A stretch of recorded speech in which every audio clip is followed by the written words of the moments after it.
আছে, ওখানে গিয়ে কিন্তু ভালো শুনবে, শুনে আবার বলবে, ঠিক আছে?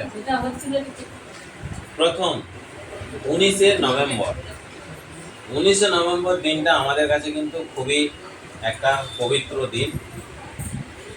যেই দিনেতে পিতা পরমেশ্বর আমাদের কাছে প্রত্যেকের কাছে কিন্তু প্রত্যেক বছরের ন্যায় কিন্তু কি করিয়েছেন না একটা পরিকল্পনা পাঠিয়েছেন, যে সুন্দর পরিকল্পনার মধ্যে দিয়ে আমাদের আত্মিক জীবন গড়ে উঠবে এবং আত্মিক জীবনের মধ্যে দিয়ে আমরা ঈশ্বরের ইচ্ছাকেও পূর্ণ করতে পারবো। তো সেই রকমই একটা পরিকল্পনা পরমেশ্বর আমাদেরকে দিয়েছেন, যেটা 19 নভেম্বর দিনটা পরমেশ্বর দিয়েছেন। তো সেই দিন আপনি যেমন সকালে ওঠেন, সকালে উঠে যেমন সকালে প্রার্থনা করে উঠছেন সেরকম সকালে প্রার্থনা করেন। সকালে প্রার্থনা করে নেওয়ার পর এবার ফ্রেশ হয়ে যান, পুরোপুরিভাবে ফ্রেশ হয়ে যান। প্রিপারেশন যেন 18 তারিখ মানে আগের দিন থেকেই যেন থাকে যে আমাকে কাল পরিকল্পনা আমাদের আছে, আমরা সেই হিসাবেই আমি চলব। প্রার্থনা করলে 19 নভেম্বর প্রার্থনা করার পর পুরো ফ্রেশ হয়ে সানটান করে পুরো রেডি হয়ে যান। রেডি হয়ে যাওয়ার পর তার আগে আপনাকে একটা জায়গা, বাড়ির যে কোনো একটা কর্নার, ঠিক আছে, বেছে নিতে হবে। যেমন এনার প্রশ্ন ছিল আমার কর্নারের প্রত্যেকটা কর্নারেই আমার জিনিস আছে, তো সেই জন্যই বলা হয়েছে যেটা সুটেবল জায়গা, তোমার এরকম যদি ওয়াল থাকে ওয়ালেতেও তুমি করতে হবে, যেটা একটা সুটেবল। কোনো বিধিনিষেধ নেই যে উত্তর পূর্ব দক্ষিণ পশ্চিম, কোনো কিছু বিধিনিষেধ নেই, যেটাই সুটেবল হবে। এই সুটেবল জায়গাটা হোল লাইফ প্রার্থনা করার জন্য এই জায়গাটাকে তোমাকে বেছে নিতে হবে, হোল লাইফ প্রার্থনা করার। যদি কেন কোনো একজন কর্নার বসে, দেখো তোমাকে কেউ বলে দেয়নি যে 5 ফুট বাই 5 ফুট জায়গা তুমি ছেড়ে দেবে, তুমি যেটুকু জায়গাটায় বসে রয়েছে 3 ফুট বাই 3 ফুট যদি জায়গা হয়, এইখান থেকে এই এতটা যদি জায়গা হয়, এই জায়গাটাই ধার্য করে নেবে যে এই জায়গাটাতে আমার প্রভু সঙ্গে আমি সময় কাটাবো, ঠিক আছে? বাড়ির একটা কম, এই জন্যই বলা হয়েছে এত বড় বাড়িতে, এত বড় বাড়িতে একটা কর্নার কি আমরা প্রভুর জন্য দিতে পারবো না? আমরা কি স্যাক্রিফাইস করতে পারবো না? অবশ্যই পারবো, নিজেকেও করতে পারবো এবং ঘরটাও আমি শেয়ার করতে পারবো। তো সেই হিসেবে কি হলো, বাড়ির একটা কর্নার তুমি বেছে নিলে।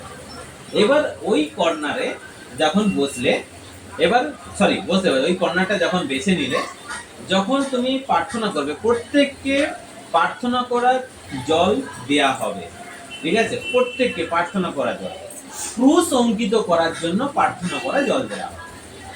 যে জায়গাটা তুমি বেছে নিয়েছো, স্নান করে ফ্রেশ হয়ে যখন তুমি একটা ওই মানে প্রার্থনা করার জলের যে পাত্রটা তুমি হাতে নিলে, ওই জায়গাটাতে প্রবেশ করার আগে ওই জায়গার বাইরে দাঁড়িয়ে থেকে প্রভুর পিতা পরমেশ্বরের কাছে, প্রভুর কাছে তুমি প্রার্থনা করবে যে পিতা পরমেশ্বর, হে প্রভু যিশু, আজ এই সুন্দর একটা পরিকল্পনা যে তুমি আমাদের জীবনে, আমাদের প্রত্যেকের জীবনে যে তুমি পাঠিয়েছো, এর জন্য তোমায় ধন্যবাদ জানাই।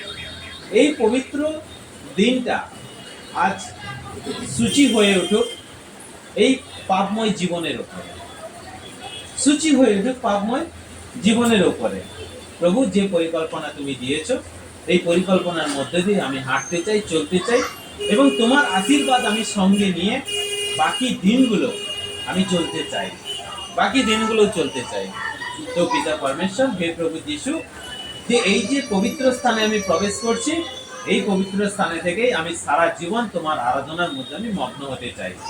এখানেই আমি সারা জীবন ধরেই আমি তোমার আরাধনা করতে চাই বলে ওই যে হাতে যে জলের পাত্রটা থাকবে সেটা নিয়ে তুমি এন্ট্রি হয়ে গেলে, ওই জায়গাটায় বসলে, তুমি ওই জায়গাটায় বসলে, বসে এবার কি করলে, এবার তুমি পরমেশ্বর প্রভুর কাছে প্রার্থনা করলে।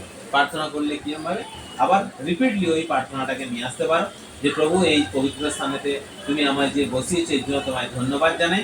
এই পবিত্র স্থানে বসে থেকেই আমি যেন তোমার আরাধনায় মগ্ন হয়ে উঠতে পারি, আমি আরাধনা করতে পারি এবং সারা জীবন যেন তোমার গুণগান হয়ে করতে পারি, এবং আমি তোমার আশীর্বাদ, তোমার সত্য বাক্যকে সঙ্গে নিয়ে, অন্তরে নিয়ে আমি উপযুক্ত যে মেয়ে সে বলবে যে দাসী হয়ে উঠতে পারি, আর যে ছেলে সে যেন বলে যে আমি একজন উপযুক্ত দাস হয়ে উঠতে পারি এবং সারাটা জীবন আমি যেন তোমার সেবা কর্মের সঙ্গে যুক্ত হয়ে বললে হয়ে গেল। তোমার হাতে যে পাত্রটা থাকলো ক্রুশের, মানে ওই যে পবিত্র জলের যে পাত্রটা থাকলো, ওই জলটা নিয়ে এই ওয়াল, তুমি এই ওয়ালটা পাচ্ছ, যেমন ইনি বসে আছে, এই ওয়ালটা পাচ্ছে, এই ওয়ালটা পাচ্ছে, তাহলে এই ওয়ালের এই তোমার মাথার হাইট বরাবর যত বেশি পারবে তুমি ক্রুশ অঙ্কিত করো ওই পবিত্র জলটায়, যত বেশি পারো ক্রুশ অঙ্কিত করো। কিন্তু এই নয় যে এই ওয়ালে একটা এই ওয়ালে একটা, কারণ প্রভু বলছেন যত বেশি ক্রুশ অঙ্কিত করতে পারবে ততটাই তোমার জন্য। এবার তুমি বহু ক্রুশ অঙ্কিত করলে এখান থেকে নিচে পর্যন্ত, এখান থেকে নিচে পর্যন্ত অঙ্কিত করলে, এই জায়গাটা কিন্তু ধার্য হলো পবিত্র জায়গাটা শুধুমাত্র ঈশ্বরের আরাধনা করার জন্য, শুধুমাত্র ঈশ্বরের আরাধনা করার জন্য এই জায়গাটা কিন্তু ধার্য। তুমি কিন্তু মেন্টালিটি ভাবে প্রস্তুত, আমি বাকি দিনগুলো প্রত্যেকটা দিন আমি এই জায়গাটায় বসে থাকি ঈশ্বরের আরাধনা হয়ে গেল। এটা ছিল প্রথম পাঠ। এবার এই প্রথম পাঠেতে কি থাকলো না, আমরা দেখো যেমন কোনো জায়গায় বিপদে যখন পড়ি তখন কি করি, প্রভুকে বলতে থাকি প্রভু কি হবে কি বৃত্তান্ত, আমরা বলতে থাকি, প্রার্থনা করতে থাকি। এটা পরমেশ্বর বলছেন যে যে কোনো মানুষ, মানে তুমি যখনই কোনো বিপদের মধ্যে পড়ছো, যেই বিপদের জায়গাটাতে দাঁড়িয়ে থেকে চোখটা বন্ধ করে তুমি যেখানটায় আরাধনায় বসো ওই জায়গাটা শুধুমাত্র অনুভব করতে পেরেছে। পরমেশ্বর প্রভু বলছেন যে জায়গাটায় তুমি ক্রুশ অঙ্কিত করেছো পবিত্র স্থানেতে, এই জলটা দিয়ে তুমি ক্রুশ অঙ্কিত করেছো এটা অদৃশ্য হয়ে যাবে।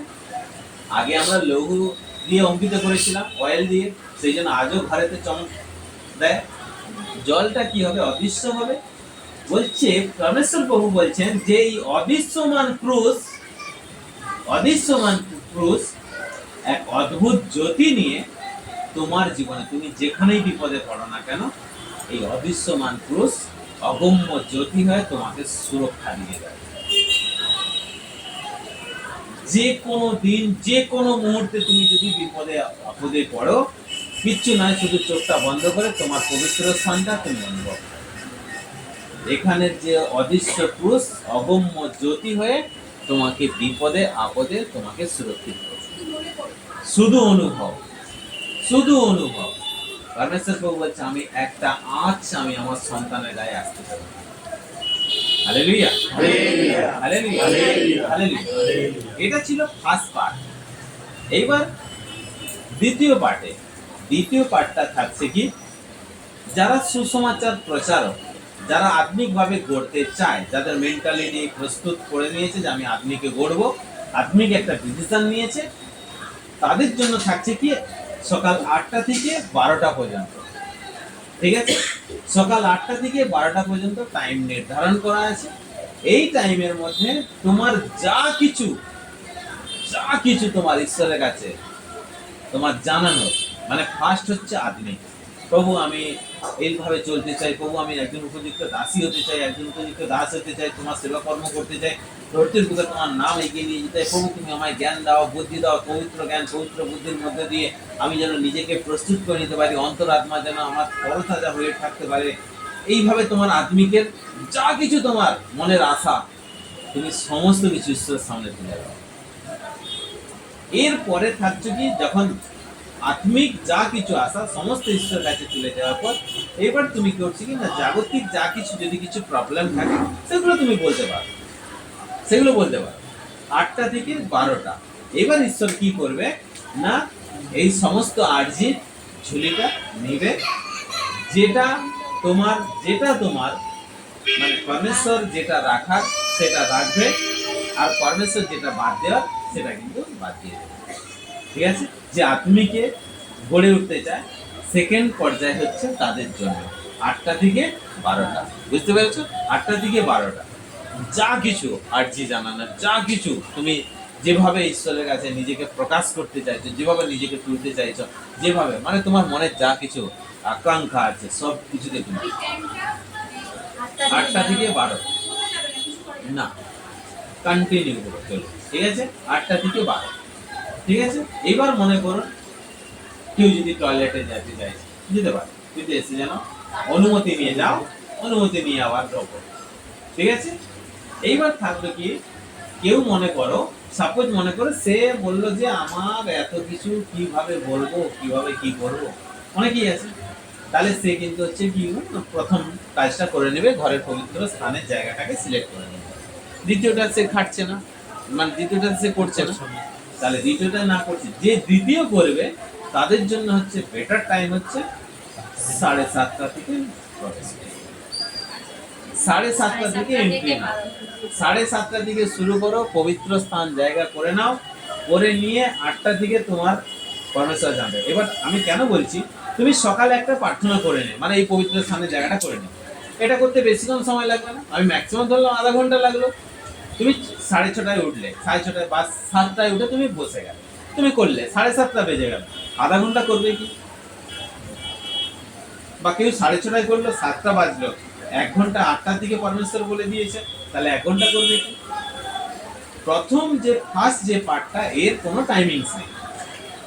যে দ্বিতীয় পার্টটাকে আপন করতে চায়, দ্বিতীয় পার্টে যে প্রার্থনা করতে চায়, তাহলে সে কিন্তু বেছে নাও 7:30 টাইমটাকে, 7:30 টাইমটাকে বেছে নাও।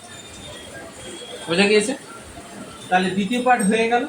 দ্বিতীয় পার্ট করে নেওয়ার পর এমনি নর্মালি তুমি বাড়িতে থাকো, কোনোরকম ভাবে পরচর্চা বা এই ঈশ্বরের যে পাপ, এইসব পাপ কর্মের মধ্যে তুমি যাবে না।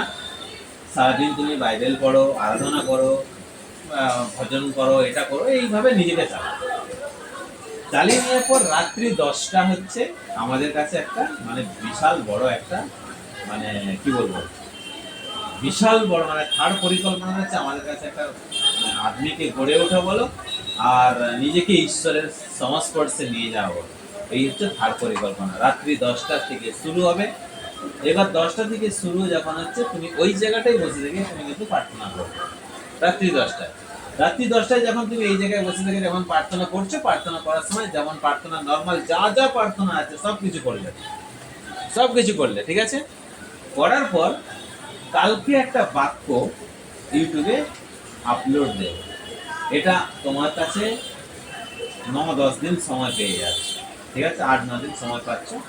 ভালো করে শুনবে, ভালো করে খুব মনোযোগী সহকারে শুনবে, কারণ আমি অধ্যায়গুলো লিখিয়ে দিয়েছি, তোমরা নিজেরাও পড়ো এবং বাক্যের বিশ্লেষণটা ওই বাক্যের মধ্যে দিয়ে, মানে ইউটিউবে যেটা থাকবে সেটার মধ্যে দিয়ে দিয়ে দেওয়া হবে। হ্যাঁ, রাত্রি 10টা।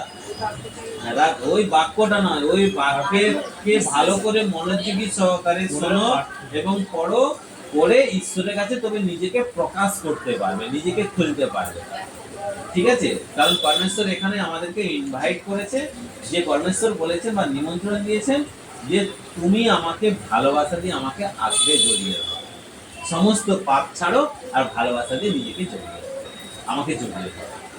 পরমেশ্বরের সামনে নিজেকে একটা সম্মানের জায়গায় নিয়ে যাও, নিজেকে মানে পরমেশ্বরকে সম্মানের জায়গায় নিয়ে যাওয়া, আর প্লাস হচ্ছে পরমেশ্বরের সামনে নিজেকে একটা গভীর সম্পর্কে যাওয়া। তার জন্য এই বাক্যটা দেওয়া হয়েছে গীত সংহিতার 91, ওটা লিখেছো, আমি আবার রিপিট করছি, গীত সংহিতার 25 অধ্যায়ের 12 থেকে 18 আর গীত সংহিতার 91, গীত সংহিতার 91 14 থেকে 16, এই বাক্যটাই বিশ্লেষণ দেওয়া আছে। এটা যত পড়বে, যত এর গভীরে প্রবেশ করবে, প্রার্থনার সময় তোমাকে তত বেশি সাপোর্ট দিতে থাকবে।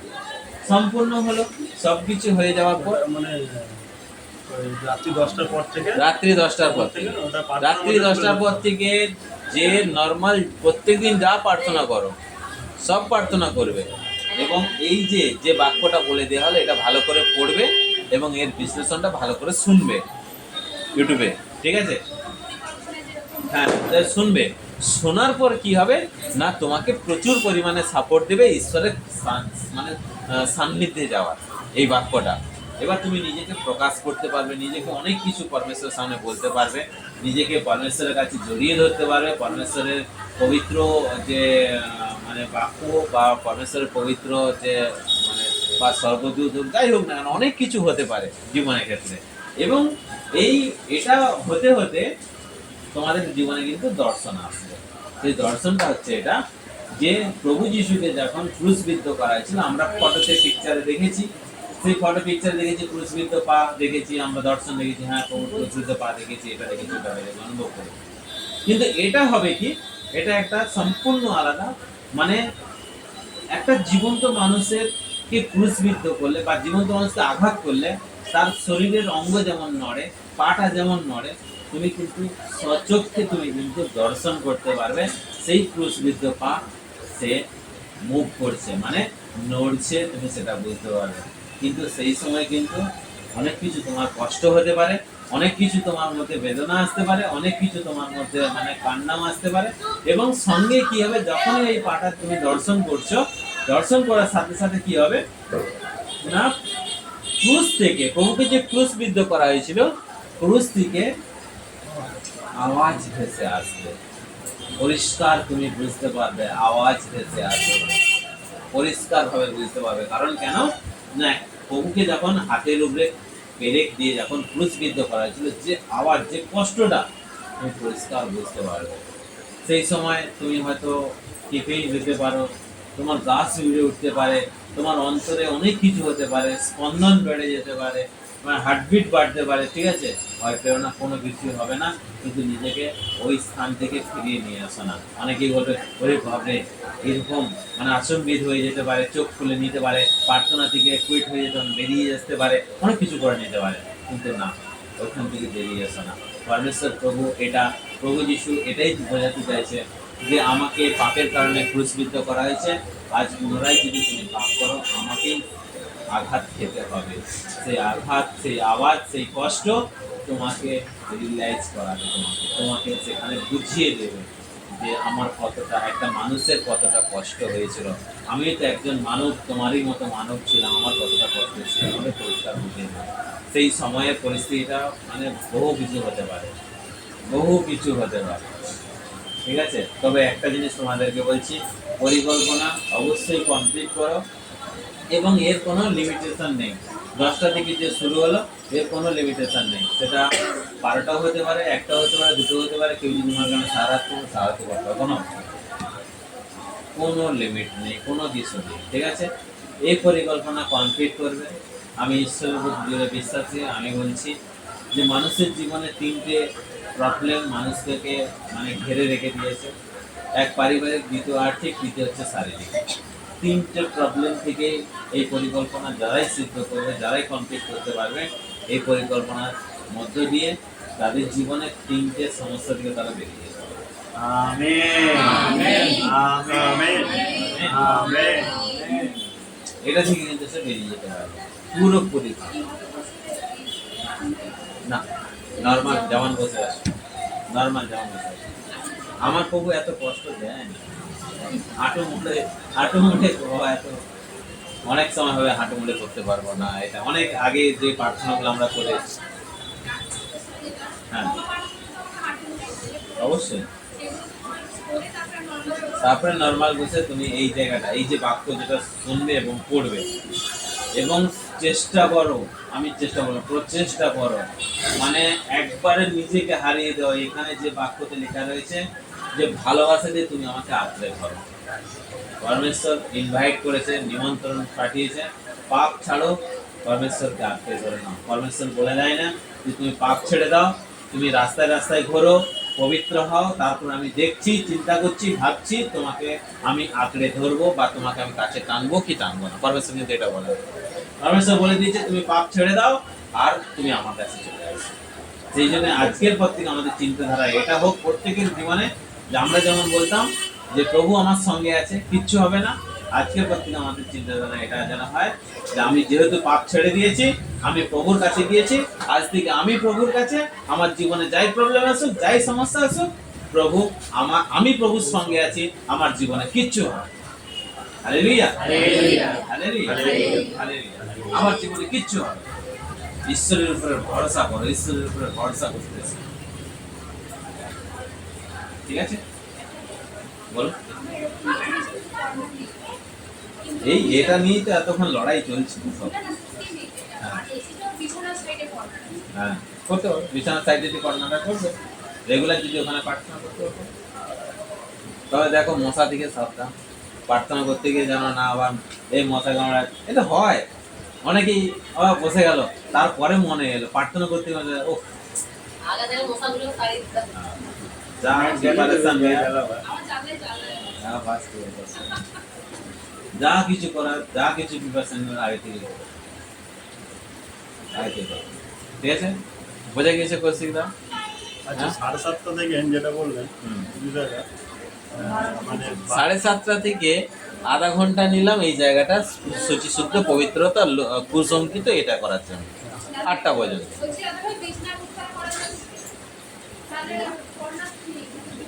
কর্নার আছে বলছি যে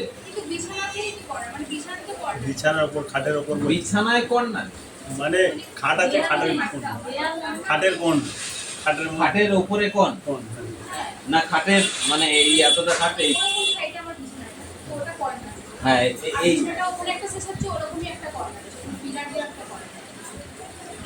বসা যাবে কি, বসা যাবে? মানে এরকম এরকম ফাঁকা জায়গা কর্নার নেই, এইরকম ওয়ালের কোনো এইরকম কোনো ওয়াল নেই, একটা দেয়ালও দিতে হ্যাঁ হ্যাঁ হ্যাঁ যে কোনো এরকম উপরে জানলা আছে ওমনি নিচে হবে হ্যাঁ তোমার বসা ওটাই সিলেক্ট করে রাখবো, ওটাতেই রোজ কাটবো। ইয়া গেছে ঠিক হ্যাঁ ঠিক আছে? বুঝা গিয়েছে? যেটা যেটা বলছি, হ্যাঁ বলো। 7:30 থেকে মানে ওটা 4টা পর্যন্ত কুসংস্কৃত করা হলো। 4টে 8টা হ্যাঁ থেকে 8টা 7:30 থেকে 8টা ক্রুজ অঙ্কিত পবিত্র হওয়া যা কিছু হয়ে গেল। এবার যে মনে করবে যে আমি পারবো না, শোনো আমি আমি আমি হয়তো পারবো না এতক্ষণ বসে থাকতে, এতক্ষণ ডাকতে পারবো না, তাহলে সে প্রথম জায়গাটা পছন্দ মানে পবিত্র করে সে বেরিয়ে গেল। এবার কেউ যদি মনে করে যে আমি আদমিকে গড়বো, আদমিকে গড়তে হবে, এটা হবে ওটা হবে, তাহলে তার সে 8টা থেকে 12টা পর্যন্ত কন্টিনিউ করে যাবে। ঠিক আছে, কন্টিনিউ করে গেল। এবার যখনই করে গেল, এবার করে যাওয়ার পর কি হলো না, তুমি নর্মালি খাওয়ার দাওয়ার যা কিছু করার করতে পারো। এবার এবার তুমি সারাদিন না পাপ করে, পাপ কর্ম কিছু করবে না, বাইরেও কোনো রকম পরচেষ্টা পরনিন্দা না করে তুমি চুপচাপ ঘরেতে বসো, ঘরেতে বসে প্রার্থনা করো, আরাধনা করো, গীত শোনো, সব কিছু করতে পারো। রাত যখন 10টা বেজে যাবে, ঠিক আছে, রাত্রি 10টা যখন বেজে যাবে, 10টার সময় এই যাবে ক্ষমা প্রার্থনা করে তারপরে যা যা প্রার্থনা করো সব প্রার্থনা হয়ে গেল। হয়ে যাওয়ার পর তারপরে এই যে বাক্যটা অ্যাড করা হলো এটাকে ভালো করে শুনবে, যত বেশি শুনতে পারবে তত পরমেশ্বরের কাছে হবে। বুঝতে পারলাম। আর এই যে আধুনিকভাবে গড়ে ওঠা আরেকটা যে বিষয় বললেন, যে হচ্ছে যারা সুসমাচার প্রচার করে, হ্যাঁ, ওটা মানে ওটা আলাদা বিষয় আর এটা আলাদা বিষয়। যারা সুসমাচার প্রচার করে তারা 8টার পর থেকে 12টা পর্যন্ত তারা পাঠান। হ্যাঁ, এবার সেই অনুসারে যারা পাঠান। যারা সুসমাচার প্রচার করছে তারা সেই অনুসারে এবং পাঠান। যারা হ্যাঁ সেই অনুসারে তারা করে। ওই 8টা থেকে 12টার মধ্যে নিজের তোমার মনের ভেতরে যা কিছু আছে পুরো দরজা ভেঙে দাও, মনের দরজা ভেঙে ঈশ্বরের কাছে দিতে দাও। ঠিক আছে, যে আত্মিকভাবে যারা শুনছে, যারা আত্মিকভাবে গড়ে উঠতে চায় তারাও করতে পারে 8টা থেকে 8টা 12টা। থেকে 12টা। হ্যাঁ, আর এটা অনলি ফর মানে সুসমাচার যারা করছে তাদেরও জন্য তো খাটবে, আর যারা আত্মিকে করছে তাদের জন্য খাটবে। আর এটা যে মানে সুসমাচার যারা প্রচার করছে, ঠিক আছে, সেইভাবে মানে প্রার্থনা করলো পরমেশ্বরের কাছে, কোনো ধরো মানে সে সমস্যার মধ্যে কোনো আটকে আছে, ঠিক আছে, আটকে আছে, সেই জায়গাটা থেকে বেরিয়ে আসতে চায়, তাহলে সে ক্লিয়ার হবে সেটাকে শেষে হ্যাঁ, প্রথম আত্মিক, প্রথম আত্মিক তার না না না প্রথম আত্মিক তোমার যা আকাঙ্ক্ষা আছে সব কিছু উপড়ে দাও, সব কিছু তুলে দাও। তারপরে এবার তোমার জাগতিক কিছু প্রবলেম যদি থাকে তুমি তারপরে এটা, কিন্তু কোনো রকম ভাবে জাগতিক আগে আত্মিক পরে এটা যেন না হয়। মানে কর্মক্ষেত্রে যে তার মধ্যে দিয়ে কর্মক্ষেত্র যেটা সেটাও জাগতিক, জাগতিক, আমি বলছি ওটা শেষের দিকে। হ্যাঁ শেষে আছে, আগে আত্মিকের। আমি প্রভু আমি দাস হতে চাই, কি করতে হবে, কিভাবে কি হবে প্রভু আমাকে বলো, আমাকে বলো। আমি আমি নিজেকে হারিয়ে দিয়ে আমি সারা জীবন তোমার আরাধনায় তোমার মগ্ন হতে চাই, আমাকে জ্ঞান বুদ্ধিতে তুমি দাও। আমার মধ্যে কি প্রভু কিছু কমই আছে তুমি আমাকে বলো প্রভু, আমার মধ্যে কি কিছু জ্ঞানের কমই আছে, কিছু আমি যেভাবে প্রার্থনা সুসমাচার করতে যাচ্ছি এখানে আমি তো ঠিকঠাকভাবে রয়েছি, তো ঠিকঠাকভাবে চলছি তো প্রভু তুমি আমাকে জানাও প্রভু। এরকম আর নিজেকে যা করো মানে সমস্ত বাঁধন ভেঙে দিয়ে তুমি যা কিছু বলার 8টা থেকে 12টা পর্যন্ত। 12টার মধ্যে ওইটা যদি যদি হয়ে যায় তখন এমনি বাক্য করলে হবে না? 12টার পরে তো বলি দিয়া না আমার পরে করলে হবে কি বলছে 8টা থেকে 12টার মধ্যে বাক্য করলে হবে, যদি প্রার্থনা মনে হয়ে গেছে মানে এটার মধ্যে ঈশ্বরের ডিসিপ্লিন আমি ভাঙতে পারবো। তারপরে 12টার পর আচ্ছা এটা এটা কেন বলছেন বলুন? আপনি গাঁট গণে নিয়েছেন 9, 10, 11, 12 গাঁট গণা এটা কি লাগবে? যেদিন পুরো রাত্রি প্রার্থনা হয়েছিল সবাই বলছে কি করবো সারা রাত বসে, কখন কোকিল ডাকলো নিজেরাই বুঝতে পারবে না। কবিতা শাস্ত্র পড়া যায় থাকিয়ে কেটে যাবে তারপর বলে, হ্যাঁ 12টার পর তারপর দুটো না খাওয়া দাওয়া করবে? আপনি বলছেন 4 ঘন্টা কোথা দিয়ে আপনি করে আপনি নিয়ে আচ্ছা তখন তো নতুন ছিল, কিছু পরিকল্পনা জানতাম না, হ্যাঁ এত কেটে গেল রাতটা। হ্যাঁ, এখন পুরো রাত। এখন এত এখন 2 বছর 2.5 এখন বছর হয়ে গেল। মানে অবিশ্বাস্য লাগে যে আমরা রাত জেগেছি, হ্যাঁ। চোখ না খুলে সারা রাত প্রার্থনা করে রাত কাটিয়েছি। ধরে কাটানো ভালো ছিল না। 12টা থেকে ছোটার সময় 12টা থেকে রাস্তা দিয়ে সকাল। আর হচ্ছে না টোটোনে পড়ে যাচ্ছি আবার বলছে আমার এই জিনিসটা মানে স্কুলের দিকে হয়েছিল। একবার মানে আমার সব থেকে ভালো লাগে, আমার সব থেকে বেশি চিন্তাই ছিল, আমার সব থেকে বেশি চিন্তা ছিল যে সারা রাত প্রার্থনা করবে, কারোর সঙ্গে যদি কোনো রকম ভাবে মন্দাতার কিছু প্রভাব পড়ে, মানে পরমেশ্বরের ধন্যবাদ জানি সব হয়ে গেছে। একটা ফোন আসে না, প্রত্যেকটা মানুষ পরে রিপোর্ট নিয়ে গেছে, সবাই খুব সুন্দরভাবে বাড়ে। যারা করেন মানে অতটা না অ্যাক্টিভ নয় তারা আবার বেশি ভালো করে ধরেছে সেটা আরো সুন্দর হয়েছিল, আরো সুন্দর। রাগের এটা এটা আরো এই যে আরো আপনি কত বললেন সুন্দর হয়। দরজা খোলার আওয়াজ পেয়ে এ হয়েছে, আমি আপনাকে বলেছিলাম আমার দরজার এই আওয়াজ আমি তো কালকে রাত্রিতে যখন পরমেশ্বর প্রভু যখন আমাকে এই পরিকল্পনার কথা যখন জানাচ্ছে, এর ওটাও সুন্দর হয়ে যাবে দেখো। পুরো পরিষ্কার ভাবে বুঝতে পেরেছি দরজা খোলা। আমি ঘরেতে দরজা জানলা বন্ধ করেছি, বন্ধ করে আমি প্রার্থনা করছি এই পরিকল্পনার বিষয়টি পরিষ্কার ভাবে আমি যখন বুঝতে পেরেছি দরজা কেউ খুলে চলেছে। তারপরে প্রভু যখন বললো যে আমি প্রার্থনা কমপ্লিট করে এবার বেরোতে পারি, প্রার্থনা আমি সম্পূর্ণ করলাম, সম্পূর্ণ করার পর আমি দক্ষিণ দিকে মুখ করে প্রার্থনা করছি। যখন চোখ খুলে দেখেছি আমার পুরো বডি ঘুরে গেছে, অথচ আমি উঠিও না প্রার্থনা করার সময়, ঠিক আছে, আমি হয়তো মুভও করি না, এই দিক ওই দিক করি না, আমি নিজে মানে তাজ্জব নেই। হতেই পারে এটা তোমাদের সঙ্গে হতে পারে, আমার কিছুই ডিস্টার্ব করবে বুঝে গিয়েছে। স্টপ করো, ওটা আমাকে পুরো পাঠ